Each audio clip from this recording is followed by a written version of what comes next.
Good evening. You're listening live to the Xtreme Movie Show, Xtreme TV. I'm your host, Rob. I'm broadcasting live from the Pine Hills Palace, just west of Orlando, Florida.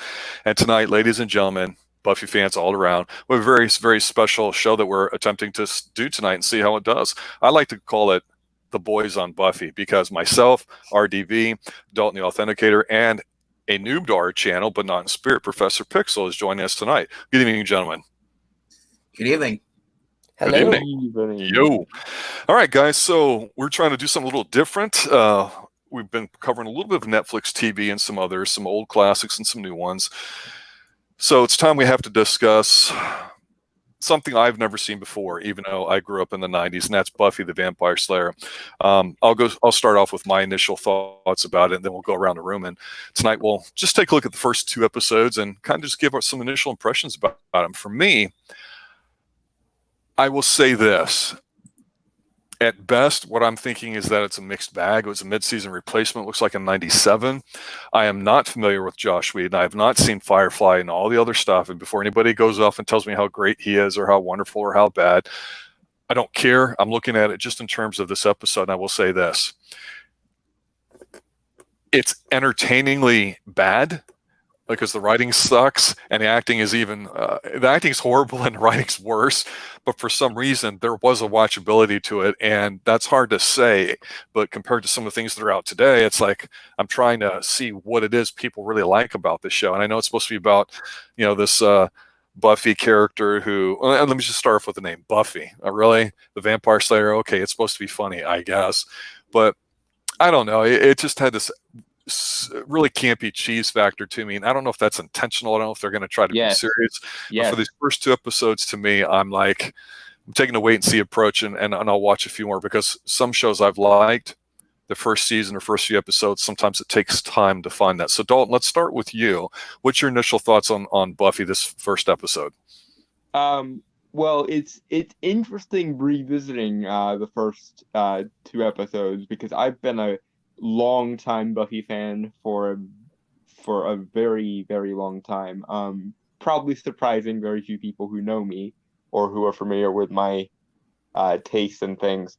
In answer to your question, is the camp intentional? Yes. 9 times out of 10 with Joss Whedon, the camp is always intentional. Okay. That being said, I will say that as a long-time Buffy fan, I've always been of the opinion that it doesn't get good until about towards the end of season 3. So, yeah, this two-parter has a lot of pilot syndrome. Yes. Which is what I call it, when they spend so much time sort of laying a foundation that they forget to actually present anything interesting. Most of what got me through this episode was remembering, okay, I know they're annoying now, but they'll get better later. Come on, just hold on until we get to the good stuff. Yeah, I already hate Xander. Doctor, speaking of Xander, let's go to you. What's your initial thoughts? Oh, he said you don't like Xander. I can see why some people would get off with not liking Xander, because Xander plays the dweeb. He's the guy you're supposed to identify with, because he's the one that has no powers. He's a guy who likes the girl, but the girl kind of just rebuffs him. So in short, he's intentionally lame. And yeah, to defend Rob's hatred of Xander, you're not a true Buffy fan until you mentally think of the phrase "shut up, Xander" at least one time. I am thoroughly convinced this which is the becomes law of the a You're not a catchphrase. Buffy fan unless you say "shut up, Xander" in your head at least once. Yeah. Well, the plot of the first episode is they run into vampires. Vampires attack them at the Bronx and all her friends, and then Buffy manages to save Xander and Willow, but her Xander's best friend Jesse ends up getting abducted, taken, and the whole time as there's supposed to be this harvest coming on, where they're trying to free skip ahead there, Rankman. You skipped ahead to the second episode or the second half. No, already. The first. Well, just go ahead, Doctor. I'm just saying, in the first episode, Jesse gets kidnapped. Before this, you had Giles, played by what's his name? Anthony Storthead. Yeah, great actor. Pacer's Choice guy. Yeah. No, you get to see the whole cast is coming together, getting set up. He knows that she's the Slayer, and she doesn't want to be the Slayer.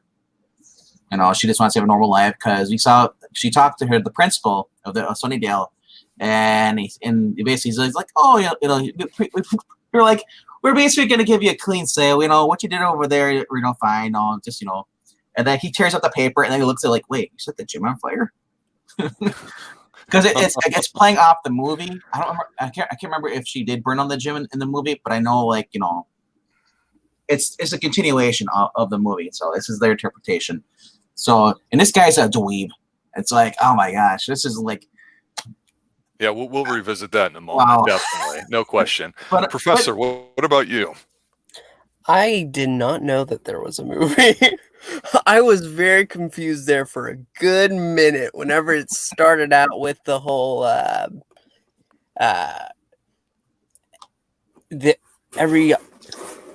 every however long they say there is one girl chosen as the Slayer. I was like, is this really how you're introducing the plot to me? I didn't realize that it was a continuation of anything.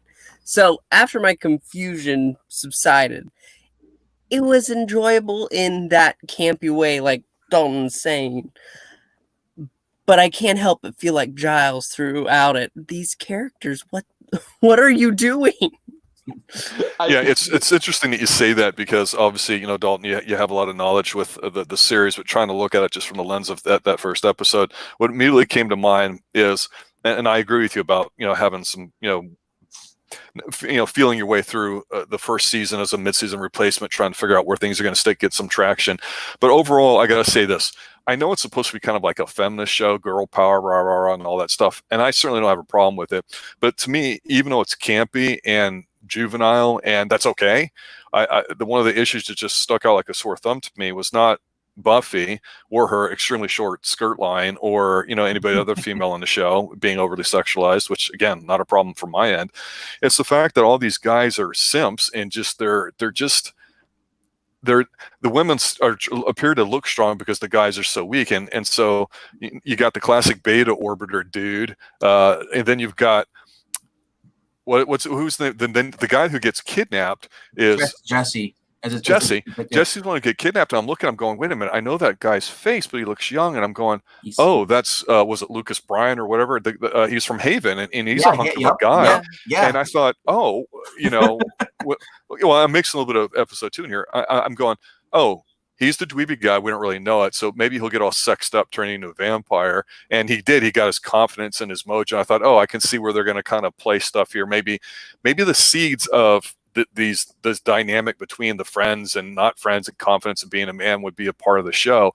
And to your point that Professor had mentioned about Giles, the Taster's Choice guy, it's like nobody cares. This old man's running around with a bunch of teenagers. So it's the 90s. It's okay, I guess. But let's just talk a little bit about just the vampires themselves. The guy who talks like this was the bad guy in Cobra and a lot of 80s stuff. And I'm looking at this going, I appreciate that they had, for the most part, practical effects. But Buffy's stunt person really probably deserves the acting awards here, because it was tough to watch. And I'm going, okay, as long as it stays campy, tries not to be serious, that's fine. But the vampires, I would just start laughing every time they came on because they were totally unbelievable. And while it seemed like they did a good job of world building and throwing in stuff like, I lost my last fight to somebody in Madrid in 1843. I'm like, they put a lot of backstory and stuff into it, which is good. So you know what it is, right? Well, but I'm simply saying the problem with that is and again, this is only the first episode. If that's more important than the viewer's likability of the characters, you have an issue. So let's go back to you, Dol. What do you think about the characters and the vampires, just in general, from what you've seen so far? Okay, here is the dark secret of Buffy the Vampire Slayer. Vampires are weak bitches in this universe. That's one of the reasons why the Master is the main villain for season 1, because of course eventually Buffy and the gang have to get their shit together, and therefore vampires essentially need to become for Buffy what the putties are to the Rangers in Power Rangers, for example. Well, we don't know that now watching the first episode. So from that, I mean, what can you offer? Yeah, it's even just limiting it to this first episode, I think it's fairly obvious that the Master is sort of a placeholder villain until we can establish the world building to some better villains. I think you're right. The Master. Yeah. Generic villain name number 1472. What really did help is like he had Brian Thompson in there playing an idiot like lackey. He was the vampire guy that kidnapped Jesse. Luke. My name is Luke. RDV, what about you? Anything stick out to you about the rest of this episode? Well, on to the second episode, you see her mother for a little bit in the first episode. She's like, "Well, don't get kicked out of school. Have a good day." It's Single like, mom alert. Yes, we still haven't figured out where the single mom came into part. Like, who decided we're just gonna have single moms in movies now? Yeah. But no, I thought there's a lot about this cast. Well, as far as like, yeah, it's campy, and I think this is the beginning where you're going to start seeing campy like supernatural shows. This is where it all started. Buffy was the original. They branched off from this. Yeah, it's just more like, it's a moody like teen romance novel kind of like this. It's not as god awful as Twilight. Twilight is much worse than this. Still a better love story than ripped Twilight. this off. Let's be perfectly clear about that. Edward is nothing but Beta Angel. Well, the thing here, and I misspoke earlier. It's Eric Balfour is the name of the actor that got kidnapped. Duke Crocker.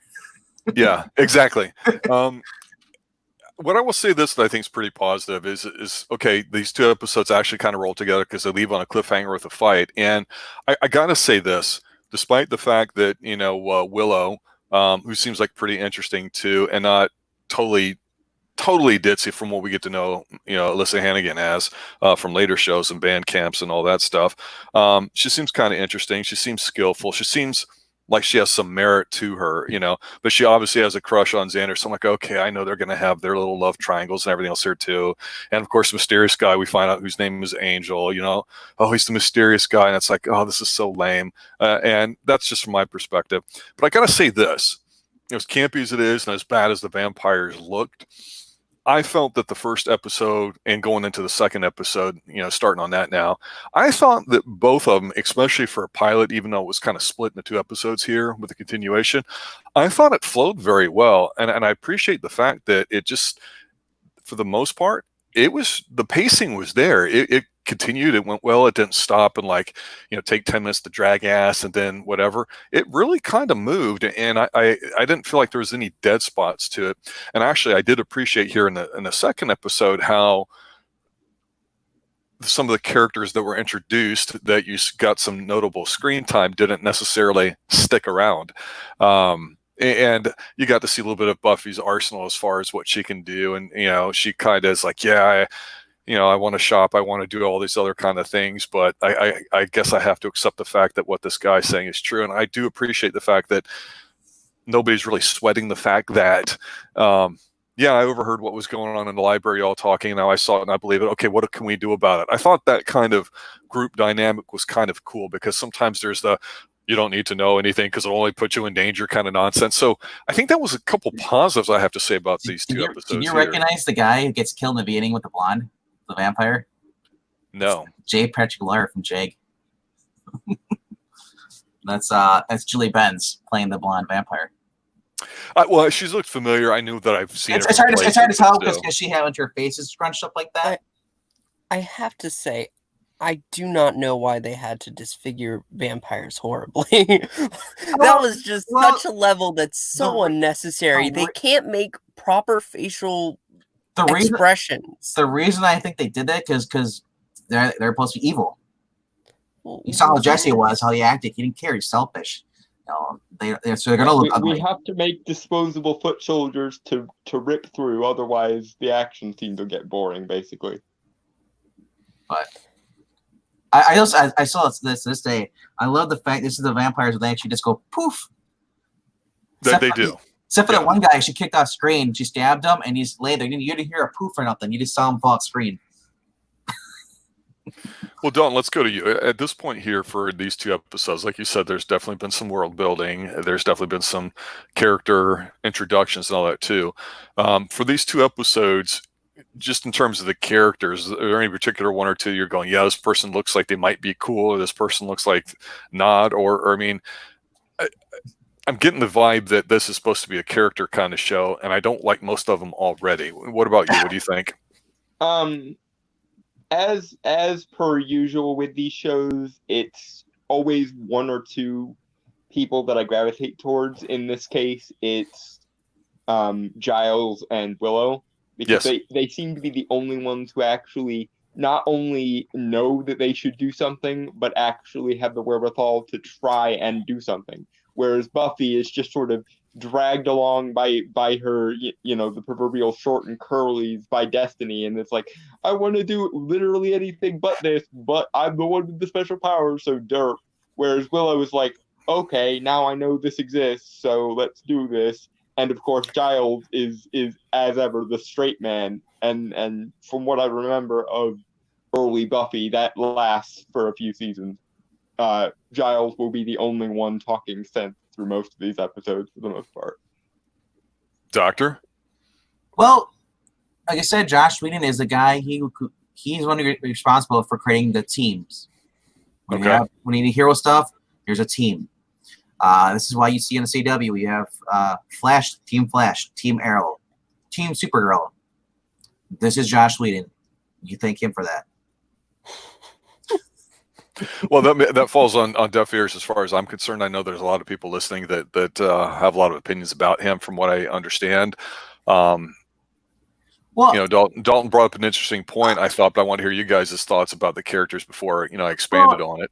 As far as the characters go, Will, I forget who plays her in this series. It's Alice Hannigan. She is a great character actor. Nicholas Brendan plays Xander. He plays the dweeb, the annoying, sappy dweeb. He does it well. I'm not saying he doesn't. It's just I don't like that as a character. But he does it well. Chris McCarpenter playing Cordelia Chase, who's basically the snotty, uppity rich girl, popular girl. You saw how she befriended Buffy because she's a new girl, and as soon as Buffy did that with the stake, thinking that she was a vampire, she turned on her. But even when Buffy saved her in the second episode, she's still she changed the story.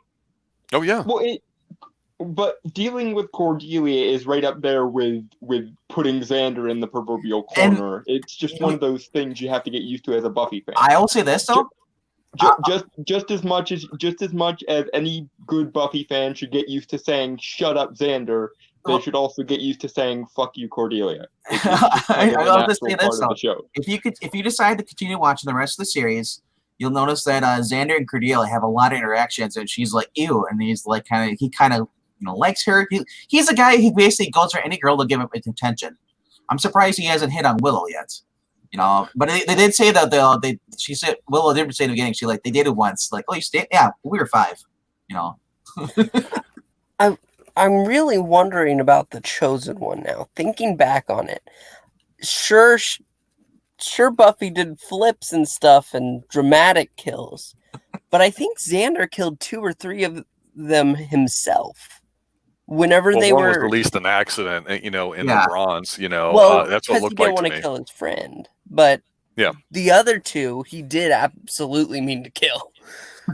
It makes me wonder, while we're focusing on Buffy, I think she might be more of the glue that holds the team together throughout this entire series. I'm not sure. But don't say anything. Don't say anything about that. No. Look, there's 2 good points here that I think brought, Pixel, what you just said there too, because I thought to myself, if I don't like Buffy as a character, or she's annoying, or, what was said earlier about her just kind of feeling like she's dragged along with the group, that's not going to make me be interested in it, despite its campiness and its enjoyability to it. She does have character growth, though. I assume that they all will, but for me, again, not knowing anything about the characters, having only watched this for the very first time, not having read about it, I'm just stating what I see. So it's interesting because, I know that, Dalton and RDV have seen it, and Pixel and I have not. So generally speaking, it's kind of an interesting clash because obviously being a fan of it and having seen a lot of episodes, on the rewatch, I'm sure you're catching things that you don't. Oh, And yeah. I think that the earlier point that Dalton had mentioned about some of the characters was pretty spot on. And I obviously we give it a few more episodes, we see what happens, we see what develops, but it's classic. This is like Netflix disease before Netflix, where Netflix will put something together and the idea of the story is more interesting than the characters, and if you can't root for them, you really don't give a rat's ass, what's happening. And so right now I'm looking at this going, why do I want to watch it again? Well, I did enjoy the campiness about it because it was consistent. I don't think they're taking the horror part seriously. And I do like Willow, and I do like was it Giles, the library guy, Taster's Choice guy. He's a watcher, basically. He watched over her. Right. And, I mean, obviously it's convenient because some people die and it's kind of a little bit of a swerve, but also there's a lot of verbal stuff that's doing the world building and stuff too. But I do think, like I say, the pacing was done well. And overall for the show, for these first 2 episodes, you definitely get a feeling of the town that they're in, and also that something's going on. And I did appreciate that. I think sometimes some shows get so caught up in something that they forget that they're trying to do all that. So I didn't have a problem with what they were trying to do. I think overall for the first 2 episodes, it was successful. I really just don't like what I thought was very blatant, intentionally weak men, to empower women and stuff there too. And we'll see what happens with that as far as I'm concerned. I understand it's high school and there's, those kinds of things there too. But overall, I think the first episodes were mildly entertaining despite the bad acting and worse writing. I'm going to say this, so because this is the 90s, you're getting actors from the 80s popping up in the series. Like you said, you already had Brian Thompson. Well, the other actor who plays the master, you should recognize him from Animal House. He played Doug Niedermeyer. Oh, okay. He was also on Jake as well, too. He was also on Jake, Captain Plank. Well, I wouldn't know behind all that stuff there. I know, but I'm looking it up because, like, I'm like, man, wow, that really is him. It's like, well, I mean, like I said, the 90s, like, you're going to get a lot of actors from different movies, from the 80s or early 90s. When they made this series, a lot of people had already watched the movie. Now, Pixel being born after this series even came out, even ended probably. I don't know. They were born. Yeah. I'm just saying because, well, that's why the first episode is like, I have no idea what's going on. There was a movie? What? So I mean, to watch this without even knowing there's a movie, it kind of can throw you off too. I watched the movie before the series came out because I was old enough. Mm-hmm. And for anyone that's worried about the movie being like too relevant to the series to follow the series, everyone involved in the show basically wanted the show to be a soft reboot because backstory for the movie, originally it was supposed to be written by Joss Whedon, and then they took his draft and they reworked everything about it, and that's why the movie was 90s cheese in a bad way, whereas this is more 90s cheese in a good way. It's sort of a this is your concept without Joss Whedon, and this is your concept with Joss Whedon sort of thing. So yeah, the movie doesn't really have much bearing outside of perhaps this first episode because it sort of gives, it sort of lets them skip over the Buffy coming into her own and learning that she's the Slayer bit is mostly what they use the movie for. Interesting.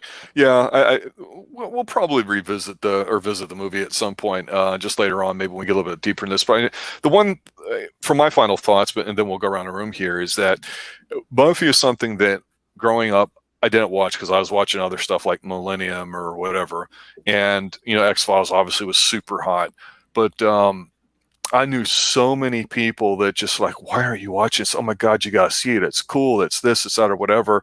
And I'm watching now going, I was right all along because it's definitely not cool. It's definitely not hip. It's, I see that it's got something, whether or not I like that something's at this point to be determined. It's not horrible enough to just say, it effing sucks, I'm going to turn it off. I'm gonna go ahead and watch a few more episodes, and we'll see how this goes here too. So overall, like I say, I think the things that did well that would be worth watching, or if people are revisiting it, is the fact that the pacing is very good. There's definitely a lot of characters that look like they're being primed to work together towards something, and so usually you'll find one or two that you might be interested in, at least now, of watching their potential growth and all that too. And maybe you'll turn on them and you'll like somebody else. Who knows? But at least it's set up somewhat okay with that. And to me, that hopefully will be the strength, because right now Buffy's just irritating as far as a character to me. She So is. Dalton, what are your final thoughts on these first 2 episodes after rewatching them? It reminds me of why I always say that it doesn't get good until season 3, because so much of this was the Monster of the Week formula and pilot syndrome and let's deliver all the exposition so nobody gets confused. And it also reminded me why I kind of class Buffy in the same way I class Hellboy, in that he or she is the least interesting part of their respective universe.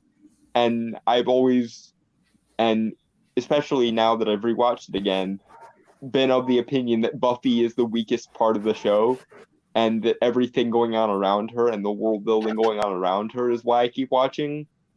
And I have yet to be proven wrong in this rewatch. Maybe I will be proven wrong at some point, but for the first 2 episodes, yeah, Buffy is right there with HB in the sense of that the show might be named after them, the thing might be named after them, but you come for everything else and you say for everything else. Yeah, I think I'm leaning towards what you're saying with that too. That's well said. Doctor, what about you? I can agree with piggybacking up what he said about the show Monster of the Week. This show was the first of its kind. It was still trying to figure out what it wants to do. Eventually does pick itself up, and it does get better. Right. In my opinion, remember, this is also late 90s, so you're gonna get a lot of cheese in this, so that's, a lot of people don't like that. They want serious off the bat, so it's like, but I gotta say though, it's even watching it back then, it's like a lot of the shows back then were the same. This wasn't any worse or better than none of the shows. They had Hercules and Legendary Journeys on. You had Xena. Like I said, you had the drama shows like Jag or Pensacola Wings. Mm-hmm. Well, at least it was better than Charmed. Let's give Buffy that credit. It was better than Charmed. Oh, well, that'll be another thing we'll tackle maybe next year or later on this year. Oh boy. But I guess say yeah, Sarah Michelle Gellar. This is the way she learned how to act, and this was from this series, because she wanted to do The Grudge and some other movies, and she was also in Cruel Intentions. Well, so remember, this is the WB Warner Brothers. They just hire people off from the mall or somewhere. Hey, you want a job? Sure. It's like, so you're gonna get the acting is gonna be kind of subpar. But I'll say this: I'll take 90s TV over anything in the 2000s to late 2000s. It's just and that's one of the reasons we're going over this, is because on some of our other shows that we have here on the Xtreme Movie Show, we've talked about our top 10 Tuesdays, and we've done the 2000s. Now we're doing the 70s and other decades. The point that you're talking about is kind of why we've launched this whole channel, is that we're going and looking at things, and then we're kind of saying, well, were we right? Were we wrong? What do people think? And comparing it to stuff. And so there's a lot to talk about. And I think you might have a strong argument with what you're saying. And look at Eric. Eric's saying Buffy was vastly superior to Hercules or Xena. But not Renegade, let's say, or Nightman, Nikita or something.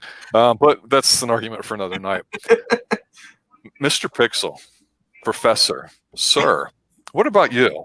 What are your final thoughts after watching these 2 episodes? Well, I enthusiastically watch the old soap opera Dark Shadows every single night, so I can take camp. Do you mean the early 90s reboot or the original? The 60s. Yes, I liked it too. Yeah, so I watch, so I can take all the camp that they can give me. Hey, More camp, please. I remember. Go ahead. I have a feeling that I'm going to be feeling this way throughout the season, that I'm going to have to watch and listen towards like Giles and side characters before actually tackling how I feel about the main character, because the main character still has to grow from Spoiled. something that I've never seen. Right. So Spoiled little girl. yeah, Isn't that that, Did kind of that Valley too. Girl shopping chick? I don't really think she's. I She- don't She's stuck up. consider it spoiled. It's in the same vein that when the people are given powers, they do not want to just change from a normal life and jump straight into their burden, which is understandable. We have to understand that as we watch her. So whenever she starts complaining about little things, if you were in that situation, you would probably complain too. You had a fine life for how long, and all of a sudden you are thrust into something that you did not want. And so we have to understand that as we continue on. And I will continue on because I already started. Why not? Well, that's how I am. It's like I watched the first 2 episodes of Batwoman. I was like, maybe the second will get better. So I'm like, at this point, I'm like, I might as well just continue watching it. You know, it's like if it's not really worse. All these shows are not worse than what else is on TV right now. I will say that to Professor Pixel's point, that is one of my least favorite tropes, the fetishization of the normal as opposed to the extraordinary. Like, I get very sick of this whole protagonist thing where, like, they just want to be normal. They just want to be normal. And it's like, bitch, you have these extraordinary powers and you have knowledge of this extraordinary world that exists under the humdrum mundane shit, and yet you're fetishizing the normal as though it's a virtue rather than just a thing that exists. I've yet to see anything special about Buffy. She can flip. That's the most special thing that they've shown me. Other than that, she has just she has the same skill set as everybody else. I have my stake, I have my cross. Die, vampire.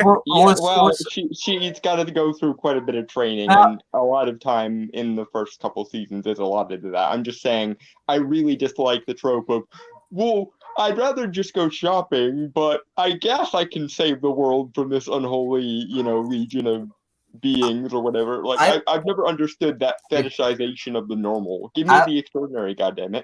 I was gonna say this. I love the props in this. I'm like, when she put the stake up her jacket sleeve, I'm like, she's gonna stab herself in her forehead.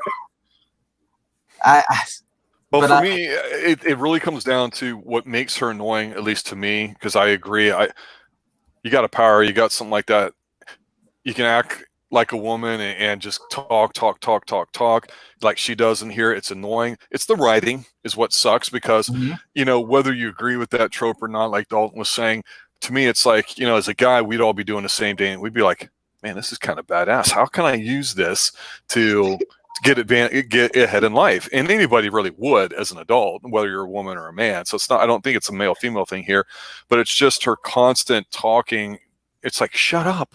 It's like she hasn't done anything to really, I think, other than sit down and have lunch with Willow briefly, done anything, other than maybe be hot, according to Xander, to really warrant everybody being loyal to her at this point, other than when she saved their lives at some point. So we'll see. So yeah, I agree. Right now, everything on the background's a lot better too. So I think we're kind of all on the same page as far as that goes with various degrees of interest. But yeah, overall, again, I'm sure most people listening have watched it. If you haven't, it's worth watching the first 2. Maybe taking a look at episodes 3 and 4 here soon again as we watch it. Again, Pixel and Rob, myself, are watching it for the first time, whereas RDV and Dalton, the Authenticator, are revisiting it. So this is kind of an interesting experiment. I want to thank you guys for joining tonight. This is the first time we've done something like this. It's pretty exciting.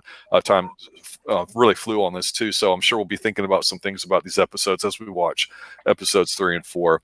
For guys interested in checking us out, we're going to be doing something here a little bit at 8 o'clock, and of course on Tuesday we have Top 10 Tuesday, and we're going to be counting down some movies there with the team from I Love Comics, Old Man Comics, and The Homegrown Tourist. Any final statements, Dalton? You want to let anybody know how to get a hold of you? All right. Hi guys. I realize it's been a while. I've been very busy of late. But I am Dalton Mortimer. I am the Authenticator. You can find me at the channel called The Authenticator, wherein I discuss sort of the intersections of magic, occultism, and popular culture, as well as some obscure political philosophy sometimes. And I also make many appearances on other people's channels that will also be available on my channel in playlist form. You can find me on Twitter at The Authenticator, spelled without a U, because Twitter is stupid and doesn't let me have enough characters to use in my tag. Other than that, you can find me just about everywhere else, including Minds, Discord, and BitChute at The Authenticator, spelled normally. Cheers, guys.